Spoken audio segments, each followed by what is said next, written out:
স্ত্রীর হাতে স্বামীর রহস্য মৃত্যু, গ্রেপ্তার স্ত্রী। প্রিয় দর্শক, আপনারা দেখছেন পিসি নিউজ বাংলা। নেশাগ্রস্ত অবস্থায় বিবাহিত প্রেমিকার সঙ্গে একই ঘরে থাকায় স্বামীকে হাতে নাতে ধরে ফেলেন স্ত্রী। তারপরেই ঘটনার ভয়ঙ্কর রূপ নেয়। অভিযোগ, স্বামীকে বেধড়ক লাঠিপেটা করে স্ত্রী। শুধু তাই নয়, মারধরের পর গোটা রাত বাড়ির উঠোনে দাঁড় করিয়ে রাখা হয় তাকে। পরদিন সকালে অজ্ঞান অবস্থায় দেখা যায় বিষ্ণু বাগলাকে।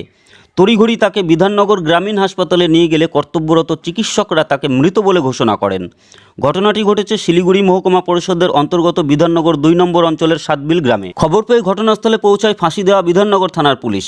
ঘটনার তদন্ত নেমে পুলিশ বিষ্ণুর বাড়ি থেকে বেশ কিছু নমুনা সংগ্রহ করে এবং লাঠিটি উদ্ধার করে। পুলিশের প্রাথমিক তদন্তে উঠে এসেছে, মৃত বিষ্ণু মদ্যপ অবস্থায় নিজের বিবাহিত প্রেমিকার সঙ্গে একই ঘরে ছিলেন। ঠিক সেই সময় হঠাৎ স্ত্রী অমৃতা বাগলা ঘটনাস্থলে পৌঁছে যান এবং ঘটে মর্মান্তিক ঘটনা। ঘটনার জেরে অমৃতাকে গ্রেপ্তার করা হয়েছে। এদিন তাকে শিলিগুড়ি আদালতে তোলা হয়। সম্পূর্ণ ঘটনার তদন্ত শুরু করেছে ফাঁসি দেওয়া থানার police. Bureau report, PC news Bangla.